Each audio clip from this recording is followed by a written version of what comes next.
At the end of it, they surveyed the boys and said, what's the impact? 87% of those boys said that they had changed the way they see themselves for the positive. And that made me cry, because I'm a big, I'm 6'8", 130 kgs, but I lead with my heart. And I wept because I thought, holy moly, this thing works. This is Down to Earth Conversations, where we hear from ordinary people who are helping to bring a bit of heaven down to earth. Kia ora. Welcome to another episode of Down to Earth Conversations. I'm Andy Dixon. Thanks for joining me today for another kōrero.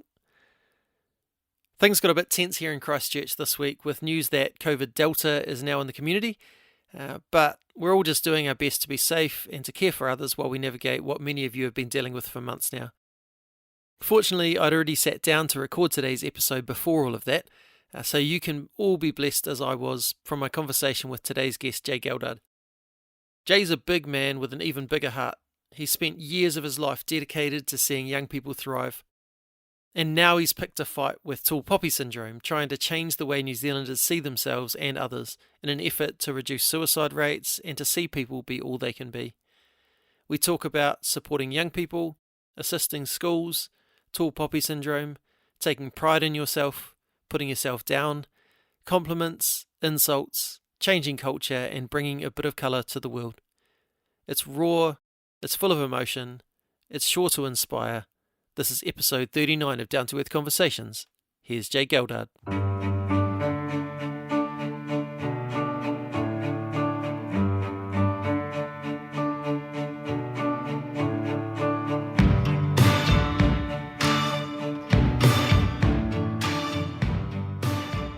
Jay, welcome to the podcast.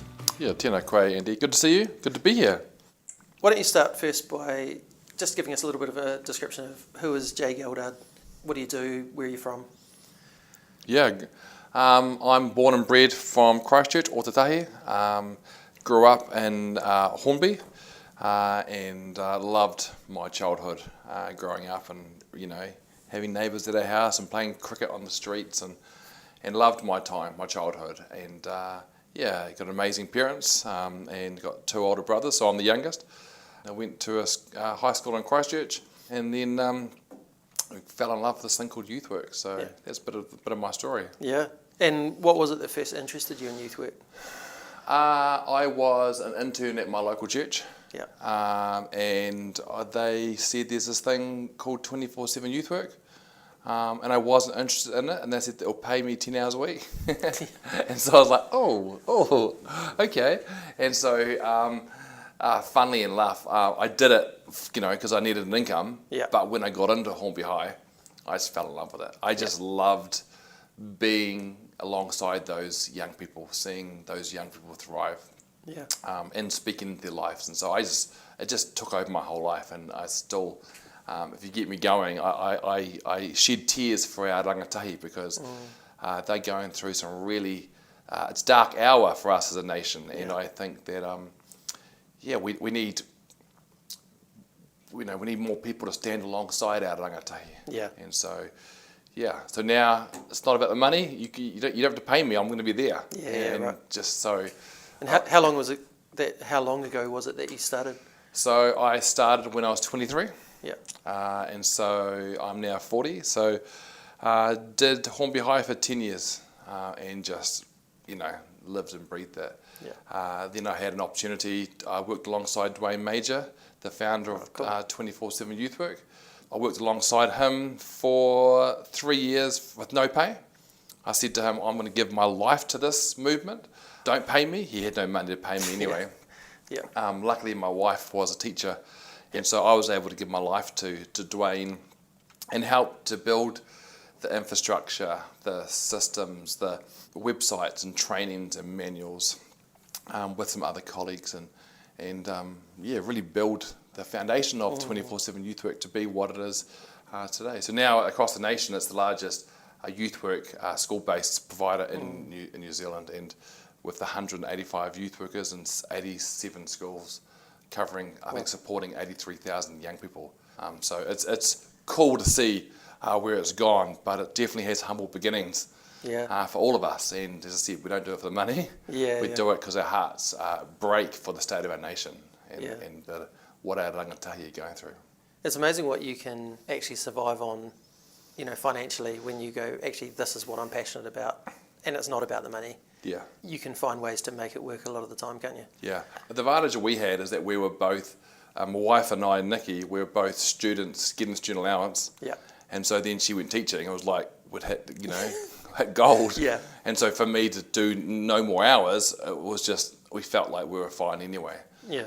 Looking back, we were, we're still tight, but we felt like we were rich. So. We were a bit like that, actually. My wife and I studied together for our first year of marriage, and only one of us was getting the student allowance. And then, when one of us started working a bit more, it was like, wow, suddenly we've got money. Yeah, that's right. But yeah, not compared to other people, but that's fine. So how did you end up being national director? I ended up being national director because Dwayne indicated in 2010 that he wanted to go back to his local church and do that. And I had no intention of taking up that mantle because Dwayne is a very entrepreneurial, apostolic guy who, he's the guy who raised $2 million for the beach in the Able Tasman, he can get a whole nation behind him. So it was quite intimidating being in his shadow and then having him leave, and you're sort of exposed as the next guy off the cab. And so I had to be okay with just being me. And so I was 29 when I took on the leadership, and I just was able to bring the youth worker perspective into all our systems. If it didn't best serve youth workers at rangatahi, we didn't do it. Yeah, cool. And so we didn't add extra workload for youth workers or extra things that were going to just be because you can. We made it as simple as possible. We ripped things apart. We broke all the rules because I was thinking about, if I was a youth worker and someone asked me to do this, would I want to do it? So they still have to do things like diaries and timesheets and that. So that's just some of the mundane you have to do, but we've made it in a way that's really simple and easy to reach. Cool. And so for those of you who haven't heard of it before, do you want to just describe how this 24/7 thing works in partnership with churches? Yeah. What's the deal with that? Yeah, so 24/7 is a network of churches that are partnering with schools. And so really what it is that the schools put their hand up and go, hey, we need help. We've got some pastoral needs in our school. We've got some wellbeing issues. And then they contact us as 24/7 network and say, hey, we want youth workers. We're very clear from the outset that we are a Christian organisation. So we put them in contact with the school, with the church, and say to them, hey, this is what 24/7 looks like. So they're doing 10 hours a week in the school, presence-based youth work, which really comes down to we want you to be there most days, not just do a program and after 6 weeks you leave. We are there for 3 to 5 years. And then the church puts in some money, the school dollar matches, and that's half the budget, and then the other half of the budget comes from the community, from councils, from the government, from just different aspects from a community. And we don't try and grow this thing. If you do good in 20 schools, then 21, 22, 23 will just happen over time. Yep. And so we've never gone out there on a bus tour trying to grow this thing. We've just done really well, better before bigger, is what I say. And that's what the focus has been for that.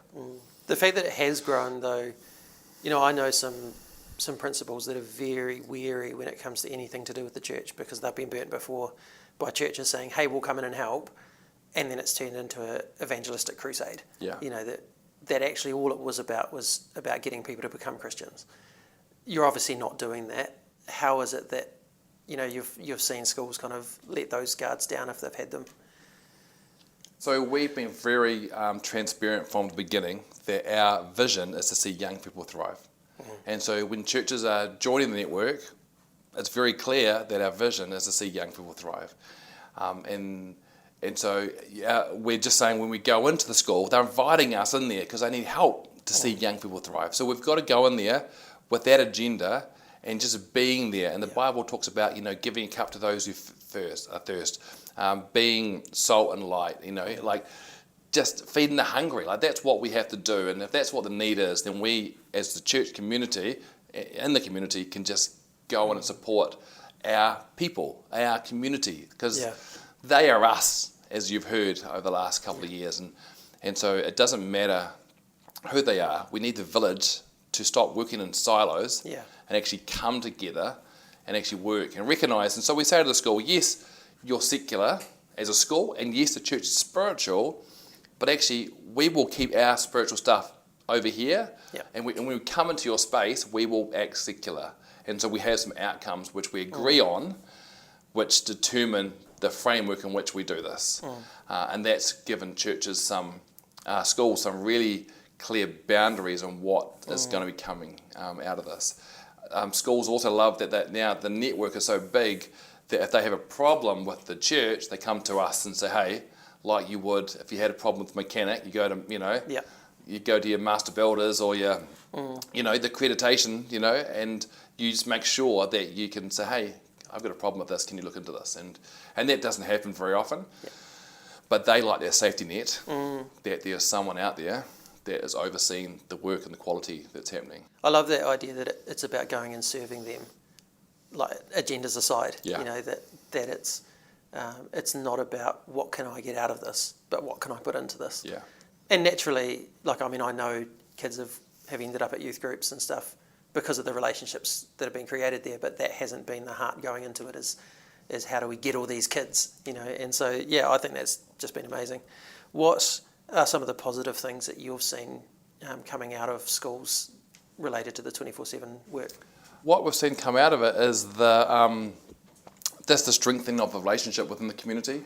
I think, what do we do? We talk about it takes a village to raise a child, but what do we do when the village is broken? And so we're actually creating an environment where we actually go, hey, school, hey, church, we actually want the same thing. We want to see young people thrive. Let's collaborate, recognising there's differences in beliefs, but that's okay. What do we agree on? And so I think it's actually created a healthier communities when we're actually working together. And the school is the community hub, and that's where all the action happens. But they need help from businesses, from churches, from different organisations that can get alongside them and say, we're here with you. And so I think a real outcome of it has been that schools have not felt alone in this journey when they're facing well-being, pastoral issues with a rangatahi. What are the challenges that you have seen coming up regularly kind of amongst the rangatahi? COVID has only popped the pimple which was already nearly ready to burst. And so schools where education used to be their main focus, now pastoral and social needs are what is number one. And so that's what we're noticing, is that schools contact us and say, can you come and help?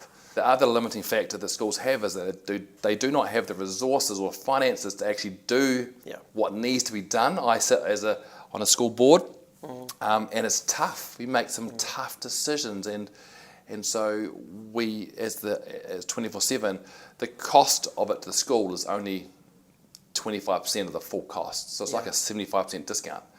And so they appreciate that it's not the full costs, because they couldn't have done that. But they love the fact that there is, you're helping with wellbeing, tick. You're helping with their finances, tick. You got some more people on the ground in the school being positive role models, tick. We just need to remember that school, that principal, they are the main heroes in the story. They're the main characters. And we are there to guide, support, and help them defeat their villains. Yeah, that's cool. And that's the posture in which we enter into that school. Yeah, I know my brother's a school counsellor, and I know, they're just overrun. And when there's been 24/7 youth workers in the school, that allows some of the less intense pastoral stuff to be done by someone other than the counsellors, and they can get on with the more serious stuff that needs to be a counsellor. Yeah. So that he's seen a really good partnership from that, which has been cool. Now you've got this other thing going on called Tū Tāngata. How did that come about, and what is it? Yeah, that's a great question. So I was privileged enough after 8 years of being the National Director for 24/7 to take a sabbatical for 3 months. And the brief was just disconnect, get yourself as far away from New Zealand as possible. So we took the family to the UK, spent some time in Italy and Austria as well, and we just escaped for 3 months. Pre-COVID, I'm assuming. Pre-COVID, Yeah. 2018. And Yeah. so it was an opportunity for us to refresh, to be as a family. We live busy lives, and I think it was really, really beneficial for us to go and have that time. But what quickly became apparent, so you're meeting these people over there who are curious about what you do in New Zealand. And so I'd share, I work for 24/7 Youth Work, so I'm a youth worker, and we support teenagers in high schools. And they just said to me, "Oh mate, you must have the easiest job in the world being a youth worker in New Zealand. You know, they've seen Lord of the Rings, they've seen The Hobbit, you know, they've seen the pure New Zealand ads." Yeah. And so they're talking to me about it, going, "You live in the dream. Shorts, jandals, you know, at the beach all day, picking daisies." And I was like, "Actually, we've got the highest suicide rate."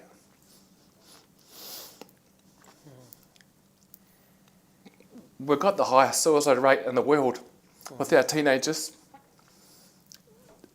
Double that of any other country in the world. So I'll tell you it again, we've got the highest suicide rate in the world with our teenagers, double that anywhere else in the world. Australia, America, sometimes we're first, second and third. And so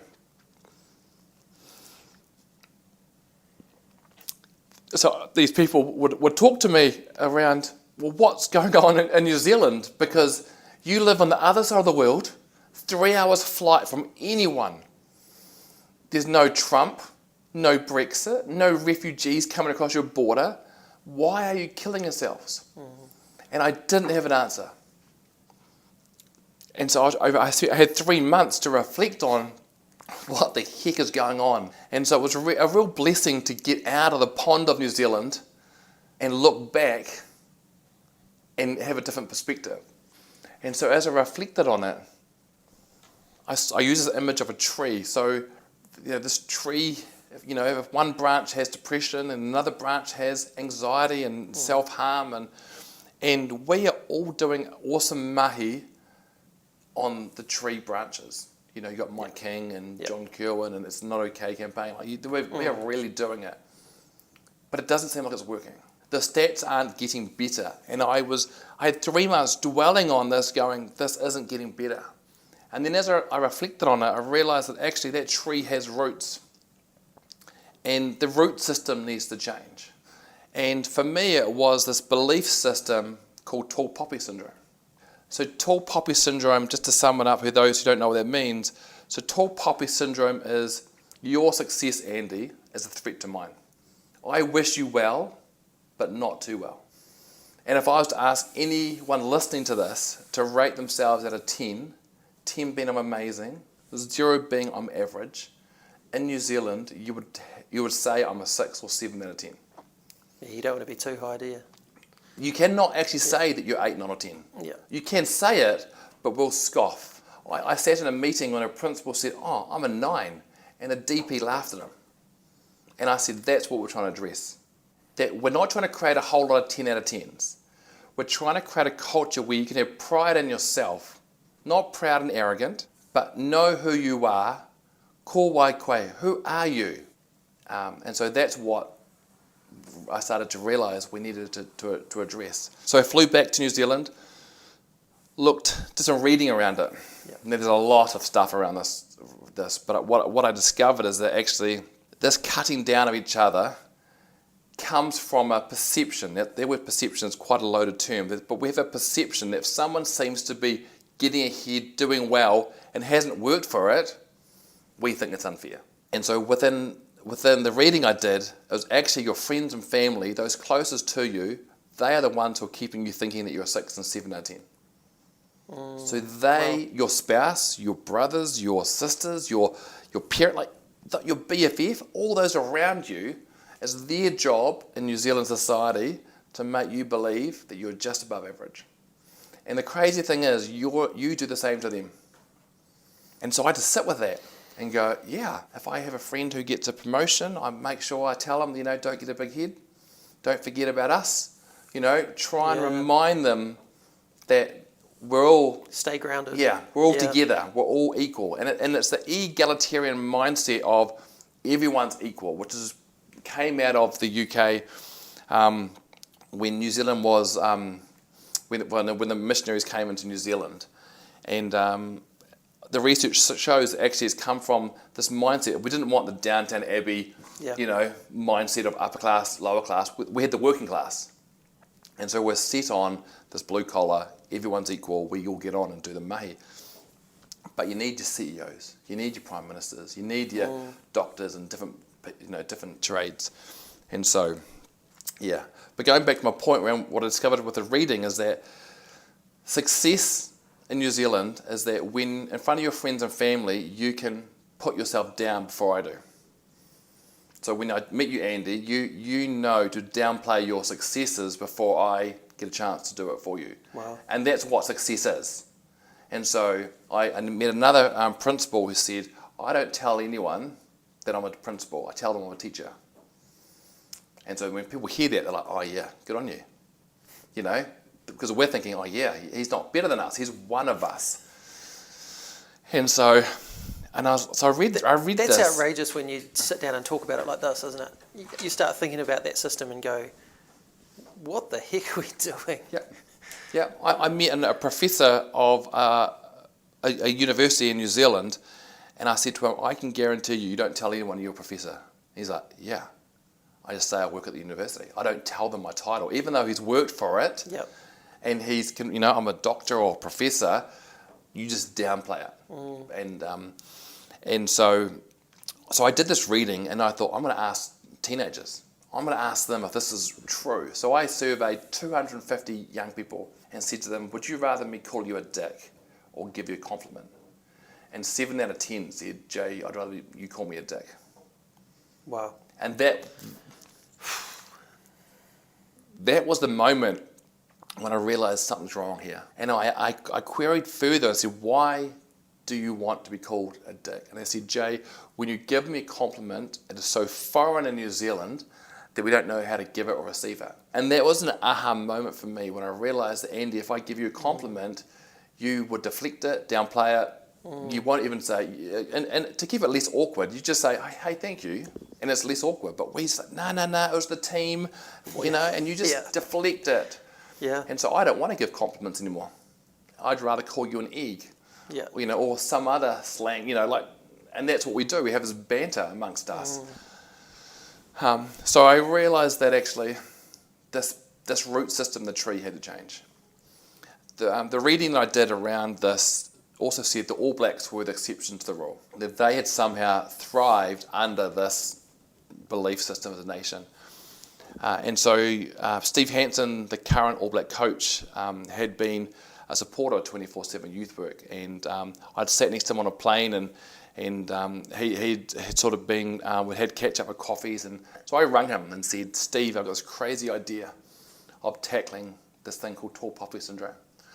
And he knows my personality, and he's like, come on, son, let's have a chat. And so we went out to his cafe in Prebbleton, and he said, tell me about this.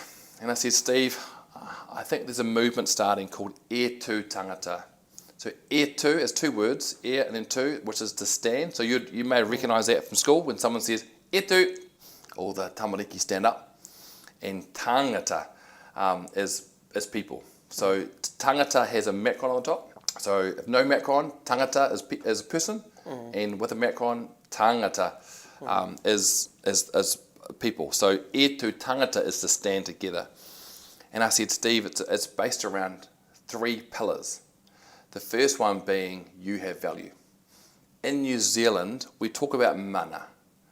Like, we know that person's mana. But I realised that we are a mana depleting nation, not a mana enhancing nation. Wow. So your job is to put your mana down in front of me. So it becomes this false humility where you and I cut each other down. Why have we bought into this? We should be enhancing each other's mana and blowing wind in each other's sails. But we're bought into this lie. And we're so not used to it, are we? Yeah. We at my last workplace, we had I don't even know how it started actually, but we ended up with this tradition where on someone's birthday we'd all stop for morning tea and then everyone on the staff would say one thing they really appreciated about that person. And just seeing people squirm, like nobody knew how to handle it, but it was good for all of us because it started helping break down some of that. But yeah, that was when I first realised actually this is really foreign. You know, we're just not used to it. We do exactly what you're saying. We, you know, especially in the church, people are like, oh, it's all for Jesus. It's like, well, actually, you did some of it too, you know. So yeah. So that's your first one. Yes, the first one's there, and really, it's a critical one. The second one I said to Steve Hansen was, we succeed together. We as Kiwis do not know how to do win-win. We say we cooperate, but that's really, cooperation is low-level trust, where we just, you opt in, and we sort of coordinate and we cooperate, and we're trying to move people towards actually collaboration rather than cooperation. So it's a high end, working together. And so that's when you win, Andy, I win. When you lose, I lose. And so it comes that we need each other. When the two of us work together, then it's actually better. Yeah. But as Kiwis, we just have this mindset that actually we're individualistic. I do my thing, you do your thing, and we're competing. And I just think it's just, it's not working for us. Yeah. It only isolates us and creates these silos which don't need to be there. We're designed to be in community, to be, interacting and have each other. We need each other. And so that was the second one, is that we succeed together. And the third pillar, I said to Steve, was others matter. Yeah. So what happened with that mosque attack and how we got behind them as a nation, we said to those families, you matter. Yeah. It doesn't matter if you agree with their belief system, they're humans, and we need to get behind those families. Just like in Timaru at the moment, we're getting behind those families because they matter, even though you don't even know, you may not have even met them, they matter. The world's come a little bit about us, that narcissistic spirit. We think the world is all about us, but actually those people outside of your bubble, using COVID terms, they matter. Yeah.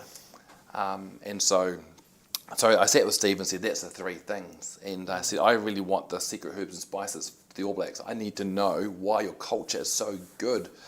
Because basically, Tū Tāngata, just to simplify it, we're trying to change culture. Yeah. Let's name that, because it's ridiculous I even say that, but we need to do something because it's not working. It's actually, we're in a very dark hour as a nation, and we need to actually just shift our mindset and shift our perspective.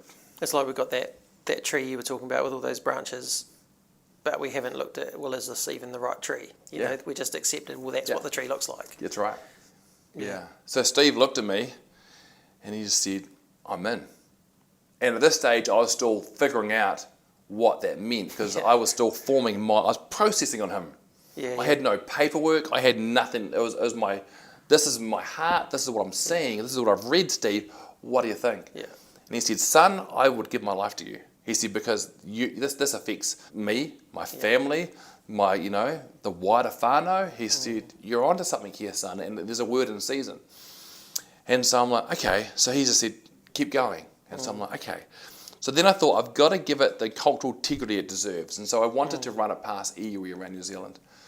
Now, so I went from Ngāpuhi and Tainui and Ngaitahu and all in between, and just spoke this narrative around this word that I was getting. And I was told, keep going, we're with you. Awesome. This is a word in season.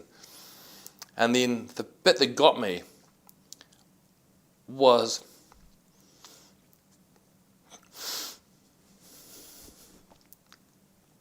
I went to the principal where my kids went, and it was a school that the bullying was so bad that parents were leaving the zone, shifting house to get away from it.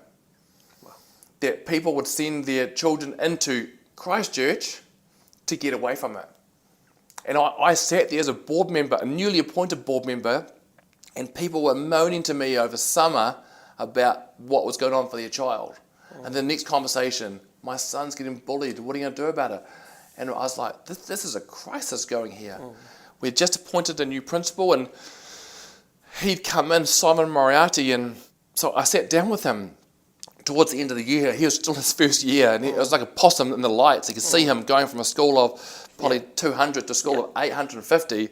Just so he was getting his, he had learning plates on too, and he was phenomenal. So I sat down with him and said, I want to share with you about Tū Tāngata. And I said, it's about 3 things. You have value, we succeed together, others matter. And he just stood up in the meeting and said to me, Jay, I'll give my life to this. And I laughed and said I couldn't afford him because he's on a principal salary. But what I knew he meant was like, let's test this out here. Yeah. Let's use Rolleston School as a pilot to figure out what would it look like to take this into a school. And so he rang me the next day and said, Jay, you've messed with me. I can't unsee what you've shared with me. He said, I walked around that school and I heard kids say things like, I'm ugly, I'm fat, I'm useless, I'm nothing. He said, I went back to my office, I sent an email out to all my staff and said, never again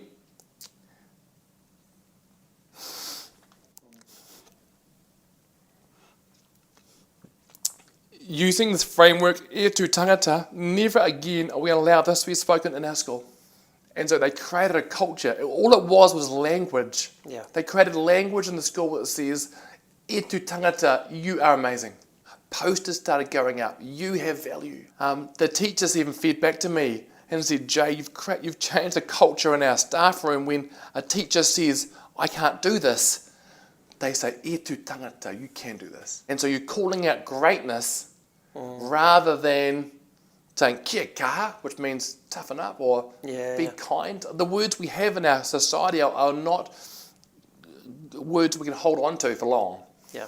Where Tū Tāngata says, you can do this and we're here with you. And so they did it for a year. COVID played out, and so that affected it, but he was able to get it into schools, into families. And then we saw it going into the hockey team out at Rolleston. Waikirikiri Hockey took it on, and I think 28 teams went through the whole conversation on those 3 pillars. Cool. And they saw huge transformation.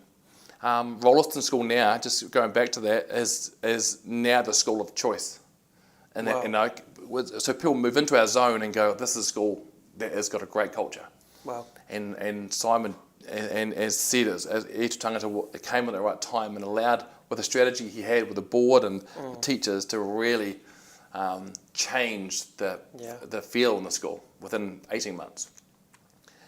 And so now we find ourselves a little bit overwhelmed because there's a few things that we want to do to protect this thing. We want to make it free. So we don't want any school or any family or any sports club who want to have the conversation to have to pay for it. So because it's not how I work. The second thing was that we didn't want it to make it about me. Yep. So it needed to be about Tū Tāngata, the movement, not about Jay. And I love Mike King, but unfortunately, unintentionally, if Mike King wasn't involved anymore, he probably wouldn't continue to the level it is. Yeah. And so we knew that it couldn't be based around a person. We had to build it like Uber. Uber is the world's biggest taxi company, but doesn't own one taxi. So we had to create a system that said you can have this conversation without me in the room. Yeah. And so we've worked hard around that, and we're just developing a resource kitty at the moment to be able to handle all these videos, because where we've landed with it is that we're going to be doing this the next 2 years. We're focusing on schools, sports, and tangata whenua. And so that's where we're heading. And so at the moment we are picking up a school each week that it's going how we want to have this kōrero. Now, to the level which they engage with, we're still working with that based on a limited time of our staff, because we're not, it's trying to find the money. Then the sports, we discovered that we're actually going to have to do this conversation in sports teams. So hockey, watch the hockey stars. Rugby teams watch the rugby stars. Netball, watch the netball stars. And all those national bodies have been so amazing at saying, let's see how we can help. And so that's blowing me away. And the conversations we're having from elite sports to Netball New Zealand. And then we realised we need to have the conversation in 10 languages. Wow. So, this next 12 months, we're focusing on the Samoan, doing the 3 conversations in Samoan and Tongan. And I caught up with Tōwhinga from the Laughing Samoans, and he said, actually, Samoa needs this. The motherland needs this. Wow. Because he said, in our culture, you need to laugh at yourself before we laugh at you. And so we've got some amazing ambassadors who are coming on board to help with that. So, and then the final piece of the puzzle was that we're going to do it in 10 industries. So retail, hospitality, primary industries, accounting. How do you get those guys to speak to themselves in a sense? So every video we do around those three conversations is the experts in their field, rugby, netball, retail, speak on those videos in your language, so you go, I get this. Yeah, right. So it's not them watching Jay talking about it. Not me at all. Yeah, cool. Yeah, the only part that I have is I have this part where I share the heart of it, and I've tried to pull myself less involved, but I've been told that as the founder, you've got to. There's some sort of balance there. There's balance, and I don't want to be in the limelight, but I've had to find myself to be in that place to help push it forward, and I'll just have to sit with that uncomfortableness of that. Yeah, because where it's gone, I never. Do you think in 2018, just the idea of it and where it is today, and we only launched it in June last year, in the middle of COVID, and to see where it's gone now, and inquiries from every single region in New Zealand and schools, and then to see where it's going, and then in November when we launch the resource kitty, that'll be when we can really. It's like a second launch because we're going to have the kitty built, which will have all your heroes, all your, videos capturing the conversations. So, yeah. So in terms of like the practicality of it, like you're in schools at the moment, what does it look like for a school? You say that they have the conversation. What do they actually do? Yep, so there's layers to this. So while Tū Tāngata sounds really simple, as you start laying it out over your school, it's got a huge depth to it. And so schools are, in a school setting, there's just, first of all, there's high level language where you can just do nothing else but call out Tū Tāngata. So our youth workers in some of the schools hear kids actually using the language to correct behaviour in someone else. We don't do that here. One of the youth workers feedback that in the community where he lived, he heard Tū Tāngata on the street, no other adults around, calling out someone else. Wow. And he's like, what the heck? This is happening in my community. Yeah, cool. So at a high level, it's just language. We do have the conversations within each one of those. You can have Jane Watson from the Silver Ferns and a youth worker. And so you can do the video. We've got cartoon videos for families if you want your little kids to do it. And it's got pause and discussion things. There's posters you can do out. But once we get the resource kitty, there's going to be icebreakers and activities and lots more things to engage with. But at the moment, it's just you can watch the videos, have the conversation, and you know it that people call me out all the time. I've launched this thing called Tū Tāngata, and people are like, "Hey, Jay, that's not very Tū Tāngata." And so I'm like, "Oh, yep. You got me, and I might have thought it was funny, or I may have thought, but actually when they call me out, I'm not offended by it because they're saying, we expect better from you, then go for the low-hanging fruit, And yet they're doing it in a way that's calling you up, not tearing you down. Yeah. And so you still want to have a banter with people and have a laugh, but sometimes we do go too far, and that's when someone can just call you out. And so what we know is that all we need is to get 10% of the population to get this to change culture. Wow. So it's like seatbelts and smoking and that makes it feel more attainable, doesn't it? It does. Rather than going, we have to change New Zealand. Going, actually, if 10% get it, with the amount of interest you've had already, that's actually really doable. It is doable. Because you think in a boardroom or a team environment, if one person is aware of it and they see behaviour that happens and goes, wow, that's not, that's not the culture we want to set. They can say, have you guys heard about Tū Tāngata? Have you heard about you have value? We succeed together, others matter. Let me have a chat with you around what this looks like. And it definitely seems like it's been a word in season. And that's the feedback we've been getting. I'm catching up with Scotty Robinson from the Crusaders on Monday coming. And the reason those chats happen is because it's a word in season and people going, we've got to do something differently because at the moment it's not working, and so it's just. So we've got a lot of ambulances at the bottom of cliffs, haven't we? Yes. Yeah. And this is kind of front-footing it all and trying to change the culture that actually gets people to the edge of a cliff. Yeah. So when I sat here, if you asked me in 2018, I was speaking to you as a, optimistic.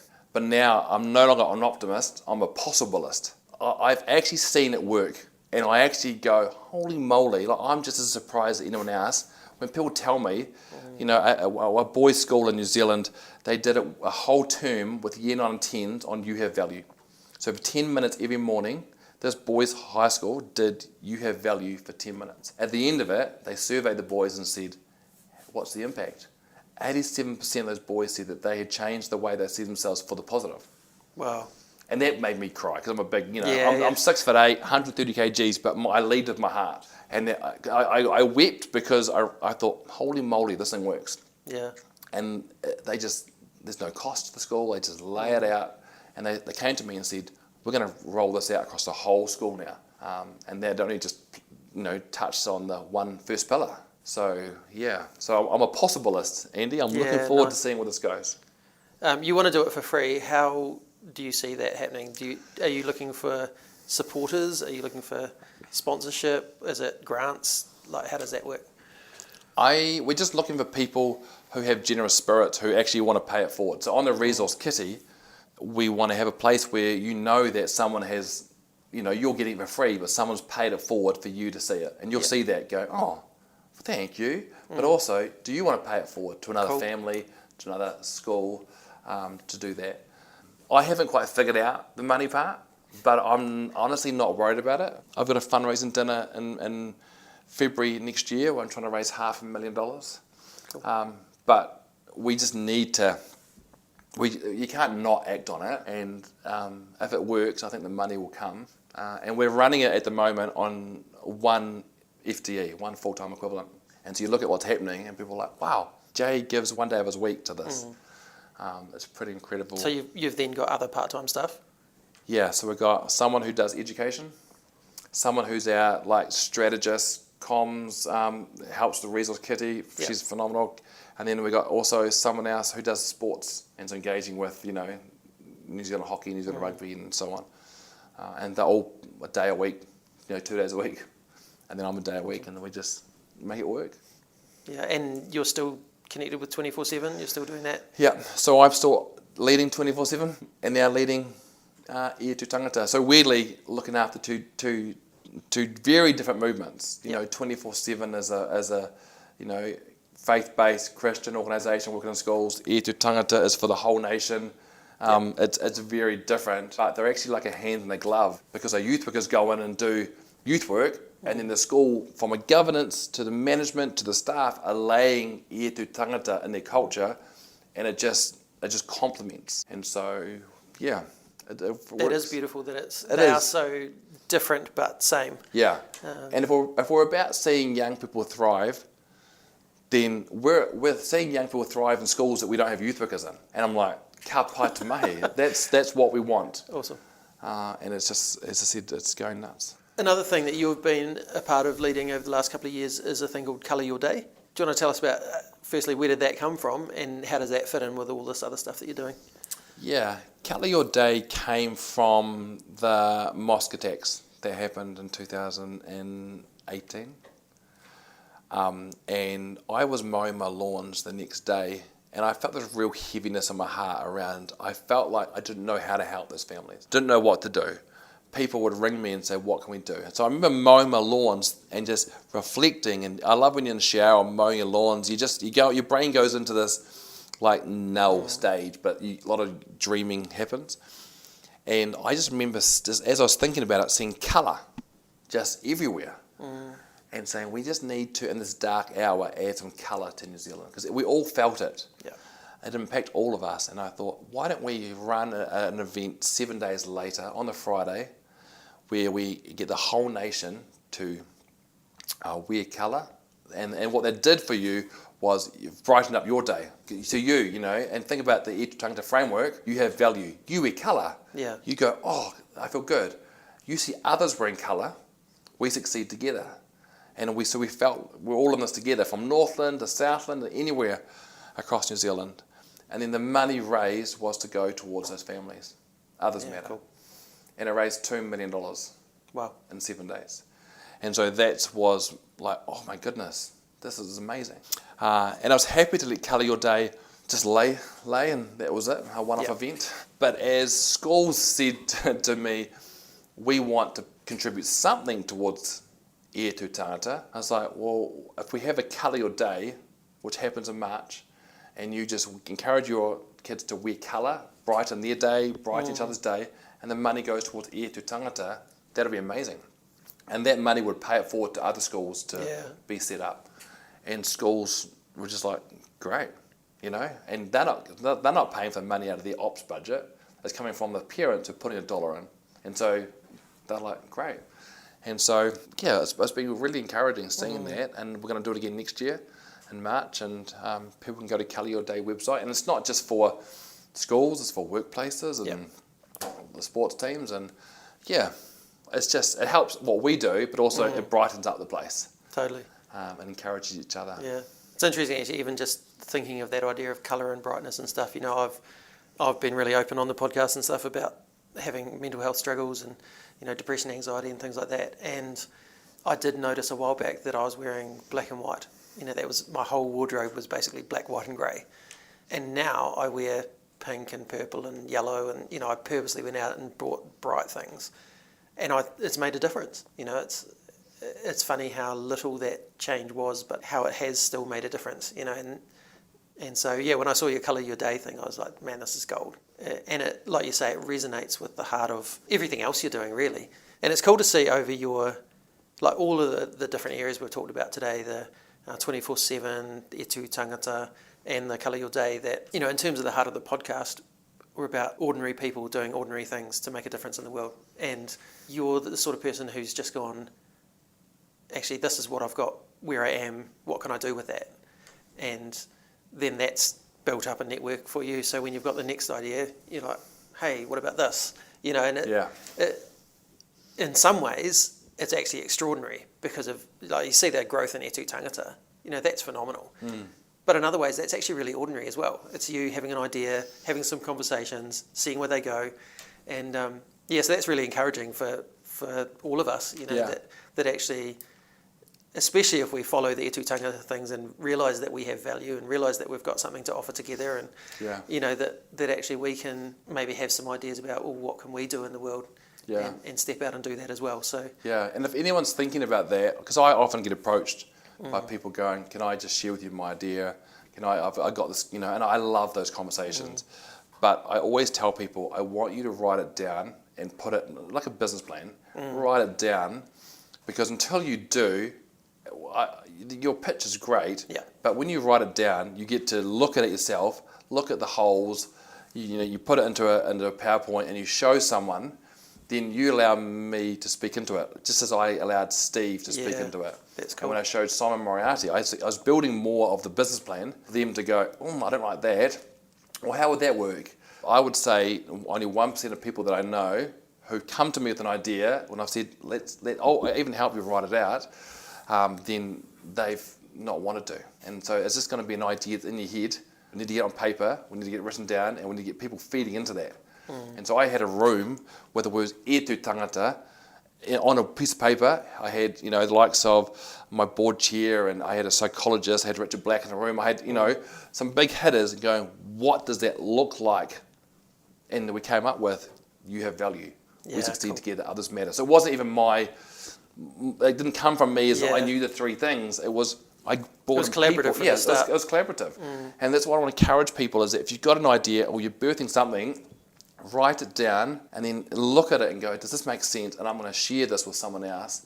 And you'll be surprised when someone else adds to it, we succeed together, it does go. And so I look at Tū Tāngata now, and it's not mine.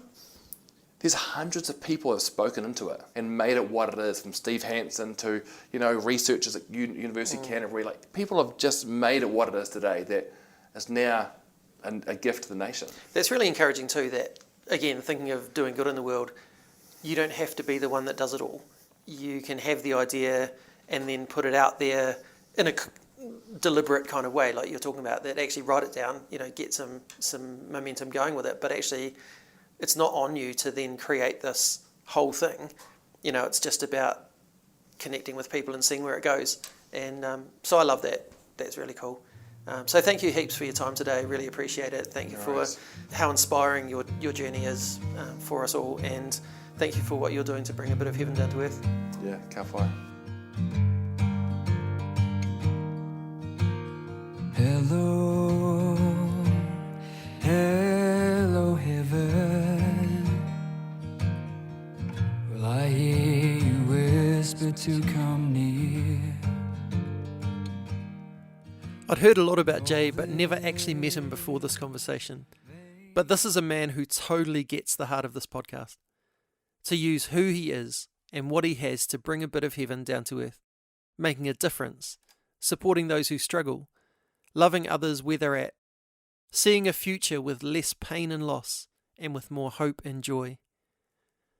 I went away from this conversation fully believing that change is possible, not just on an individual level, but on a national level. Jay's love and compassion combined with his strategy and drive have kick-started something that, I believe, will shift the culture of our society. So thank you again, Jay, for your heart, your vision, and your willingness to give yourself to this work of bringing heaven down to earth. Here is a blessing for you. Jay, may you be constantly reminded of those early days of youth work, a time that grounded you, nurtured you, and helped you grow into the passionate-hearted man you are today. May you have divine collisions with people you haven't seen in years who will tell you of the difference you made in their lives in those days as a youth worker at Hornby High School. May schools and principals continue to find partnership with 24/7 a life-giving thing, and may countless teens find support when they need it because of the work you all do. May this message of Tū Tāngata take you in directions you never imagined and achieve change that even you didn't think was possible. May you see repaired villages raising children together as this message of Tū Tāngata impacts this nation's children, teenagers, young adults, mums, dads, businesses, sports teams, and much, much more. May setbacks be no more than blips on the radar as the Tū Tāngata plane soars off the runway and into the sky, helping this nation to soar into who she is called to be.